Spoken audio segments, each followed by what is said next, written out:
Hola, ¿cómo están? El día de hoy vamos a hablar con Eduardo Rosero, presidente de la Asociación Ecuatoriana de Energía Renovable del Ecuador.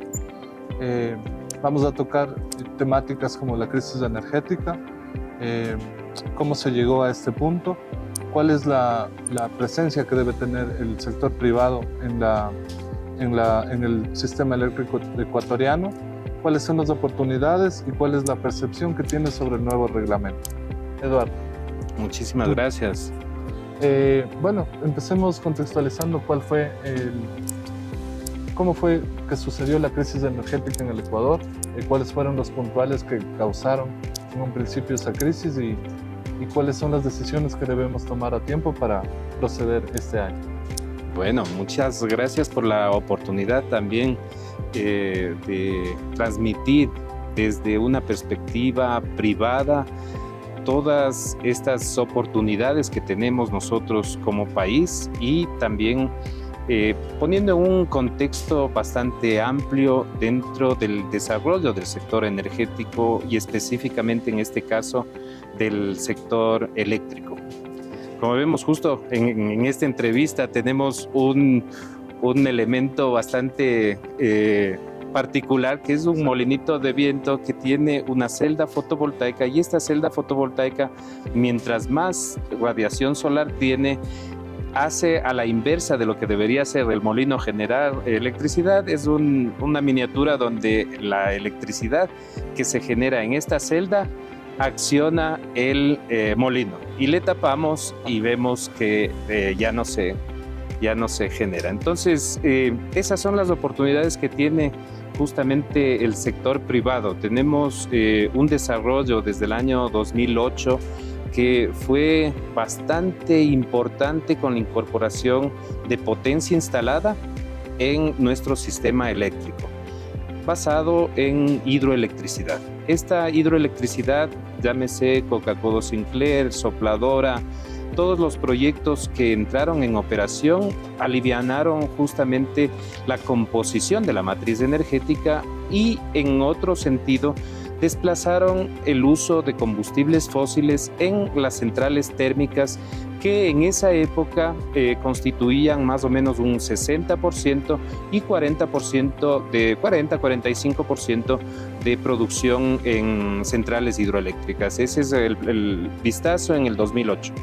Ahora, si ya vamos al 2017, 2018, nosotros tuvimos la oportunidad inclusive de exportar energía, porque ya entraron simultáneamente muchos de los proyectos hidroeléctricos, y esto pasó a ser de ese 45% tener una participación de la hidroelectricidad, energía renovable, hasta del 85% dentro de la matriz, y manteniéndose ese 15% como centrales térmicas. Hay centrales térmicas de vapor en Guayaquil que además afianzan todo el funcionamiento de la red. Ahora, ¿qué pasó? Desde el 2018 hay la casi nula incorporación de nuevos proyectos, todos estos debido a diferentes malas decisiones que han tomado los gobiernos, pero que en el sentido para el país simplemente son un error fatal que lo estamos pagando ahora, que lo pagamos en noviembre, diciembre con los apagones, que el sector industrial se vio sumamente presionado de no poder producir, y el sector comercial también. Son meses donde el sector comercial vende casi el 40-50% de toda la venta del año. Entonces, justamente teniendo ese sistema o el esquema de apagones, simplemente ellos pudieron tener una disminución, y de hecho disminuyeron sus ventas. Entonces, es algo que todavía no se lo contabiliza. Eso debería ser visto desde la parte económica, ya no técnica, sino desde la parte económica. ¿Cuántos porcientos del PIB significa una hora de no disponer de electricidad por fallas en la toma de decisiones de las autoridades, tanto del gobierno anterior, pero es una cadena de malas decisiones? Tenemos una falta de planificación y esta falta de ejecución de esa planificación nos lleva a que no se hayan incorporado dentro de esta matriz energética en la oferta justo todos estos sistemas que podrían haber ayudado. Por otro lado, tenemos la ayuda de Colombia, y la ayuda de Colombia es significativa porque reemplaza justamente a las centrales, a las posibles centrales térmicas que pudieron haber estado funcionando el último año para dotar de energía a la red. Pero a un costo muy alto, y esa factura la vamos a tener que pagar y la estamos pagando día a día en el cheque que se firma por la energía a diario a Colombia, con unos esquemas que son normalmente no equitativos. Cuando nosotros exportamos a Colombia energía, Colombia estaba bastante contenta. Porque nosotros, aparte de que le damos disponibilidad al sistema, lo que hacemos es vender esa energía a más o menos unos 4 o 5 centavos de promedio, frente a los 20, 25, 30, hasta 60 centavos que tuvo el Ecuador que pagar por cada kilovatio hora, $600 por megavatio hora en este estiaje. Entonces, las condiciones no son muy buenas. Ahora, por el otro lado, las condiciones de participación del sector privado ya son óptimas. Lo vimos como resultado el año pasado. Las licitaciones, los PPS, los procesos públicos de selección, dieron resultados que sorprendieron al Ecuador. Tarifas de energía solar fotovoltaica que estaban muy de la mano, como la tarifa hidroeléctrica, claro, con un factor de planta mucho menor, pero en ese sentido yo creo que si estamos hablando de que el Ecuador es un país con recursos naturales exuberantes, aprovechemos todos los recursos naturales. Esa es una de las conclusiones, y sobre todo porque tenemos la mayoría de las centrales hidroeléctricas todas en la Amazonía con un mismo régimen de lluvias. Claro. Entonces el potencial de almacenamiento se reduce justamente en las épocas de estiaje a niveles en los cuales toca, y nos tocó en el mes de noviembre y diciembre, racionar esta energía. Aprovechando que hablamos de la cuenca amazónica y las hidroeléctricas, a mí me gustaría bastante saber tu percepción del papel que cumplió, por ejemplo, Coca-Codo durante el estiaje. Mira, el proyecto Coca-Codo Sinclair, una central hidroeléctrica de pasada, porque no tienen un embalse, tiene un sistema de almacenamiento por horas, no es un gran embalse como toda la cuenca de Paute, que tiene realmente un sistema como compensar y de almacenamiento de energía. Lo único positivo es que justamente la cuenca hidrográfica del río Coca no fue tan afectada como las otras cuencas hidrográficas. Entonces, simplemente tuvimos una buena generación de electricidad a partir de ese proyecto versus la poca generación de electricidad de las otras centrales hidroeléctricas. Y el papel nos salvó, a pesar de que se han comentado que hay un montón de fallas, fisuras, pero simplemente en la época donde teníamos nosotros requerimientos energéticos fuertes, nos salvó. Sí. Ok. A mí me gustaría saber las posibilidades que tiene el Ecuador para diversificar su energía, sus fuentes de energía, ¿no? Hemos visto que le damos gran importancia a la energía hidroeléctrica, que en ciertos puntos ha llegado incluso a representar el 90%. Pero, ¿qué oportunidades tenemos nosotros para diversificar eólica, por ejemplo, solar? ¿Qué locaciones también podríamos utilizar? Sí, mira, el Ecuador, por su ubicación geográfica, tiene un privilegio frente a otras latitudes. Primero, estamos cruzados por la línea ecuatorial, lo cual significa que más o menos a esta hora del día tenemos un sol canicular, y eso da muchísimas oportunidades a que, por ejemplo, los sistemas fotovoltaicos, estamos justamente con un panel, ya tiene algunos años, tiene 250 vatios de potencia. Simplemente cuando tenemos una radiación como la que tenemos ahora, este panel está produciendo 250 vatios, ¿no? Okay. Y lo notas porque también se calienta, Claro, ¿no? Ajá, sí. Por ejemplo, contextualizando lo que puede producir este panel, ¿para qué nos serviría?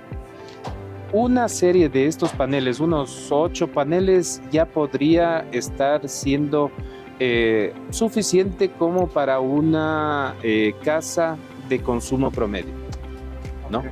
Ya si tienes una demanda energética mayor, tienes que aumentar la superficie. Claro que este es un panel ya antiguo.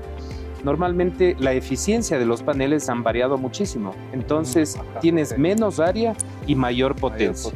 Entonces se hablan ahora de paneles de 550, 600 vatios, casi el doble, más del doble de este panel en una área un poquito más grande.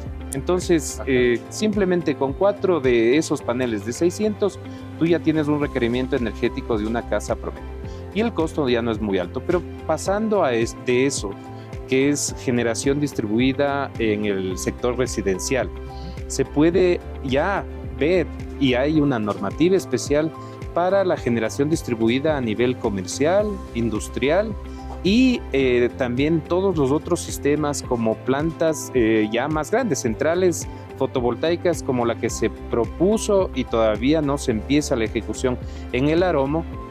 La central Villonaco 2, que es una central eólica que está ubicada en la provincia de Loja, que tampoco se inicia la construcción. Tenemos los procesos públicos de selección que dan el resultado de 500 megavatios adicionales, tanto en hidroeléctricas, centrales fotovoltaicas, centrales eólicas, y no hubo proyectos de biomasa. Pero a la final, creo que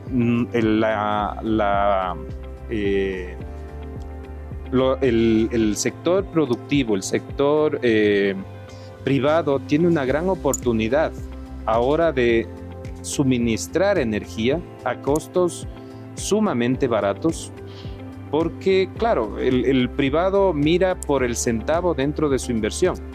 Un sobrecosto de una central hidroeléctrica para el privado de un 10% le descuadra todo su financiamiento,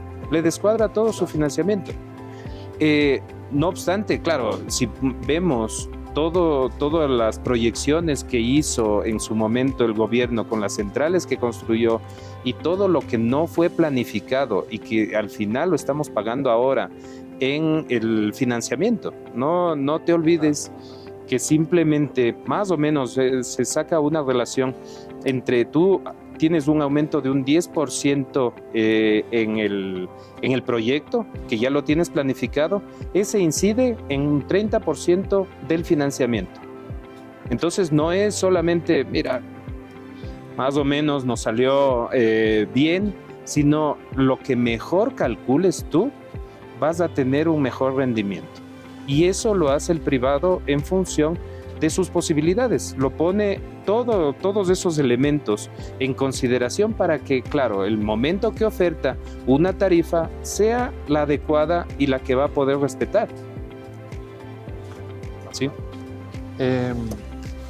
Me gustaría también saber cómo podríamos, ahora que entendemos, ¿no?, cuáles son las razones por las que se generó una crisis eléctrica en el Ecuador, cómo podríamos prevenir, pero desde el sector privado. O sea, ¿cómo desde el sector privado nosotros podríamos como Estado articular las condiciones adecuadas para que se pueda prevenir una nueva crisis? Sí, nosotros como sector privado, mi asociación a la que yo represento es un gremio en el cual están empresas, técnicos, que nosotros damos asesoría técnica y sobre todo también hay un grupo de desarrolladores de proyecto que hacen propuestas. Estas propuestas ahora son más que válidas, frente a contratar energía cara, frente a contratar energía de importación, energía de emergencia, que es la que te toca contratar cuando ya se te acabaron todo. Y dices, no, mira, inclusive el gobierno pidió al sector industrial que aporte con la energía de sus sistemas de reserva, lo cual esos gastan diésel. No es la energía más barata, pero sí la disponible.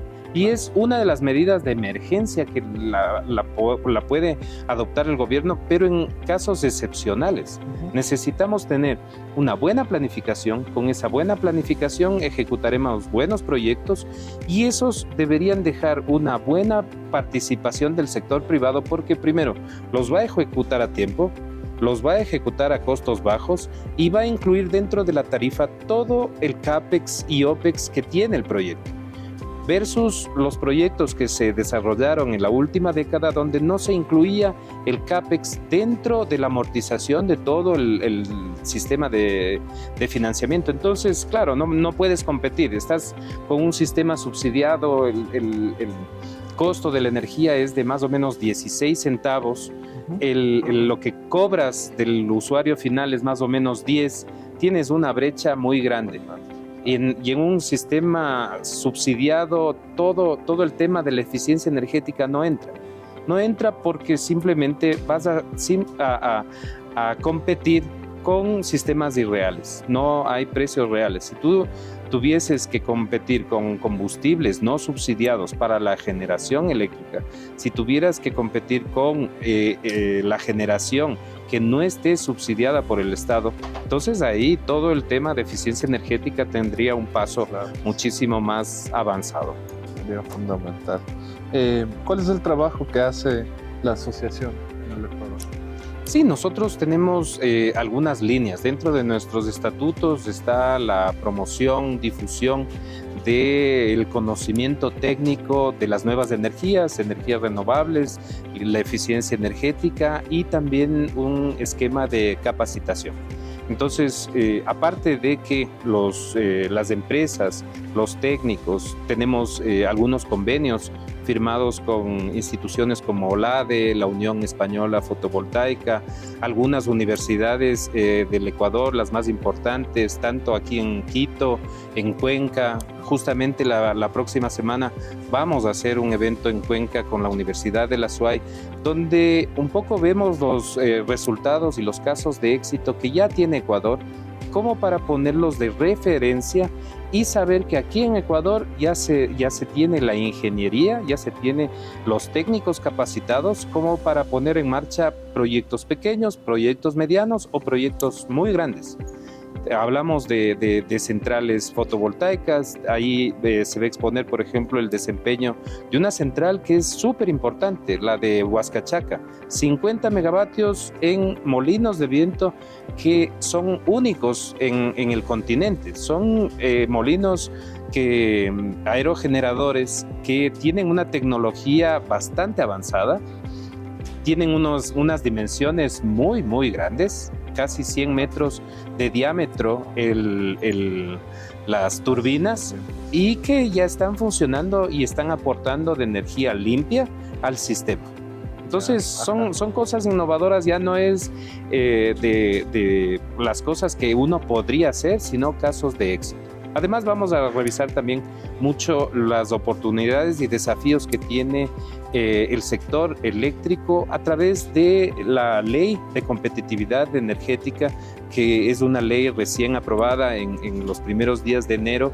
Estamos también abordando algunos temas como el reglamento, las oportunidades, todo lo que dejó fuera la ley que podría incorporarse en el reglamento, como por ejemplo el almacenamiento, dar un dinamismo más al mercado de corto plazo, hacer un poco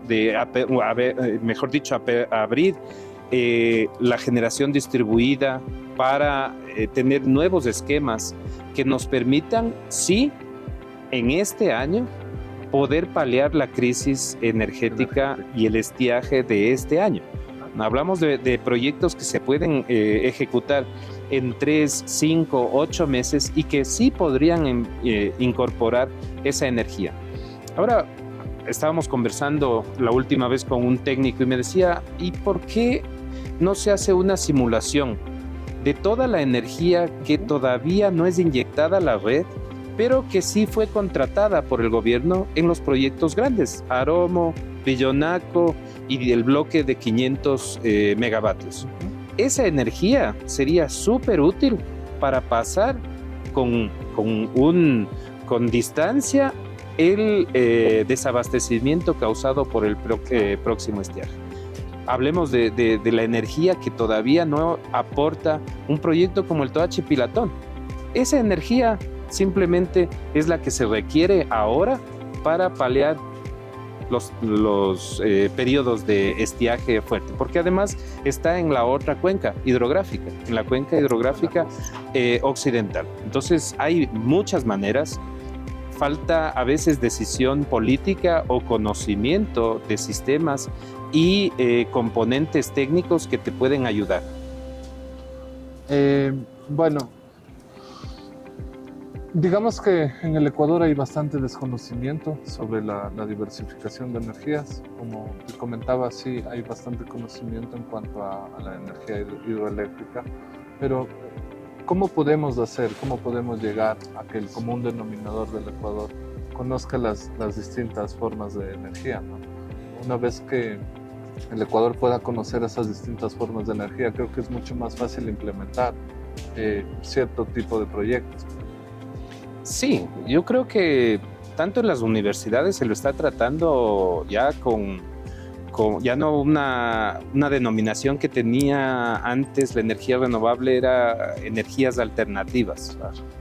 Cuando ya incorporas en países como Brasil, España, Alemania, dentro de tu matriz energética, la energía renovable pasó de ser energía alternativa a ser energía de base. Si bien es cierto, en algunos casos es una energía intermitente, y ese es el desafío que se tiene, pero a nivel global esta energía renovable aporta a disminuir la dependencia de los combustibles fósiles, a reducir las emisiones de gases de efecto invernadero y a reducir la brecha de subsidios. Cada vez que nosotros exportamos energía de 5 centavos a Colombia, no estamos sino exportando subsidios, porque esa energía no cuesta lo que realmente tenemos que pagar por la energía en Ecuador. Entonces, simplemente hay 1000 maneras de aportar desde el sector privado con conocimiento. Ya las universidades, los centros educativos ya lo están haciendo. Hay que hacer una campaña de concientización sobre el uso de la energía, la eficiencia energética. Falta muchísimo por implementar, y con un cambio de hábitos se mejora. Tú en tu casa, si dejas prendido, ya simplemente esa energía no la utilizó nadie, porque dejaste encendidas todas las luces sin requerir la iluminación. Ajá. Si tú en tu hábito ya puedes apagar, ya haces bastante, ya haces que todos los sistemas que están detrás tengan un menor requerimiento energético, con solamente apagar la luz o desconectar cualquier artefacto que no lo estés utilizando. Entonces, son cosas mínimas. Es en el cambio de uso de la energía. Y hay, claro, la otra parte que ya es tecnológica. Si recambias todas tus luces, que las tienes incandescentes, por focos ahorradores, LED, ya es un cambio tecnológico. Claro. Entonces, aparte de apagar la luz, reduces por parte de la tecnología, tienes un win-win. Claro. Hay una pregunta con la que me he topado mucho, y es ¿por qué el Ecuador no ahorra energía? ¿Por qué el Ecuador no puede guardar energía para estos momentos? Claro, el tema va sobre todo porque nuestras cuencas hidrográficas no lo permiten. O sea, necesitas embalse. Esa es la manera más fácil de almacenar energía. Por otro lado, ya los sistemas actuales de almacenamiento de energía, llámese litio, llámese confinar gases, estos sistemas cada vez se han vuelto más eficientes y más económicos. Entonces, nuestro principal problema en Ecuador no es la falta de potencia. El principal problema en Ecuador es la gestión de la energía. Nosotros tenemos una potencia instalada que cubre de sobra nuestros requerimientos. Ahora está un buen uso de los recursos naturales, que es el agua, el sol, el viento, versus una gestión adecuada de la demanda. Entonces, hay algunas cosas que se pueden hacer y que pueden dinamizar y efectivizar un menor requerimiento energético con los mismos recursos. Y finalmente yo quería hablar sobre la ampliación del mercado a corto plazo. ¿Qué significa esto? Sí, mira, es una de las propuestas que ha hecho el gobierno. Yo he tenido acceso al borrador de reglamento y es una de las posibilidades también de participación del sector privado. El mercado de corto plazo simplemente en otros países funciona muy bien. Técnicamente en Ecuador también podría incorporarse un mercado de corto plazo con transacciones de energía, como lo dice su término, de corto plazo, pero creo que en el reglamento hacen falta dinamizar muchos otros elementos para que realmente un mercado de corto plazo tenga éxito.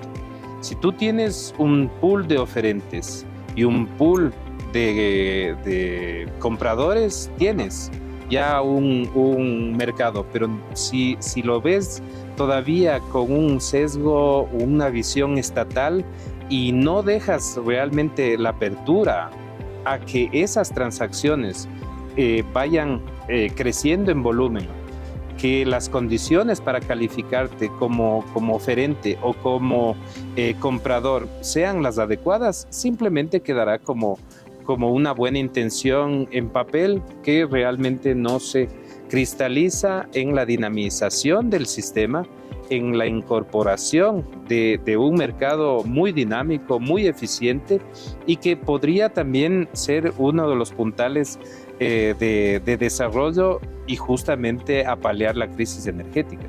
Lo mismo que pasa en el tema de la generación distribuida. Hay un esquema que ahora simplemente dentro de la regulación te exige un doble medidor y ese doble medidor es bastante más costoso porque tu sistema tiene que incorporar nuevas líneas para poder medir y aparte de eso tienes otras desventajas desde el punto de vista tarifario. Con ese doble medidor intentan cobrar tasas de recolección de basura, alumbrado público, que generalmente los sistemas, cada sistema, para ponerte un ejemplo así muy cortito y con eso finalizo, cada sistema de generación distribuida propio, privado, está aportando a bajar el subsidio que tiene que pagar el gobierno por tener a disposición el sistema, la electricidad. Un megavatio fotovoltaico que lo puede ahora construir cualquier industria encima de sus techos, está ahorrando por año casi $100,000 al Estado en subsidios, porque esa energía es a costo cero. Es la reducción de la demanda en un megavatio. Entonces, si vamos sumando y vamos viendo que tenemos una tarifa subsidiada, ese megavatio corresponde a justamente 100,000, un megavatio fotovoltaico. Ahora, si es un megavatio hidroeléctrico es mucho más, si es un megavatio eólico es mucho más. Con el factor de planta de una central fotovoltaica en el periodo de un año, el ahorro del Estado es de casi $100,000. Fenomenal. O sea, con eso somos más eficientes, el Estado deja de incurrir en costos y por tercera, tenemos que todos los sistemas de potencia ya liberan esa capacidad de transmitir la electricidad. Es decir, si ya no requieres de ese megavatio de Coca-Cola o Sinclair para suplir una demanda en Guayaquil, ese otro megavatio puede estar supliendo otra parte del Ecuador. dentro del Sistema Nacional Interconectado. Entonces, justamente el uso eficiente de las redes de distribución apoyado en una generación distribuida estable, lo único que va a hacer es mejorar el desempeño y la eficiencia de los sistemas de distribución, por ende bajar los subsidios, por ende tener menos requerimientos energéticos. Bueno, finalmente me gustaría que nos cuentes cuál es el beneficio que tiene el Ecuador con la energía renovable. Bueno, todos.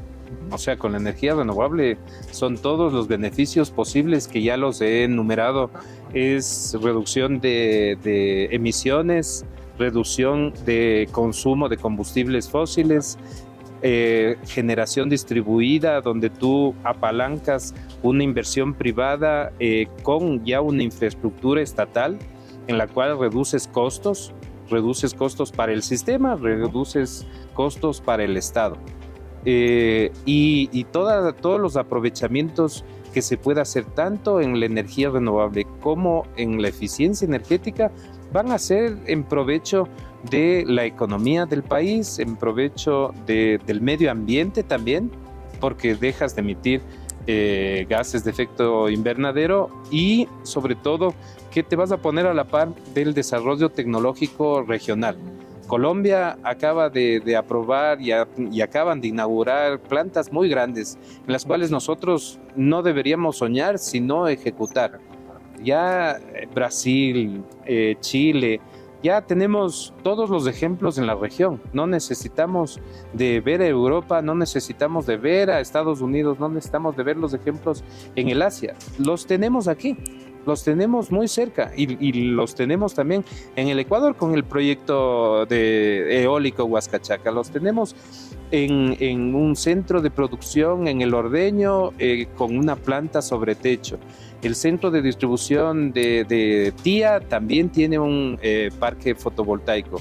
KFC también ya lo tiene con una planta de más de 1 megavatio.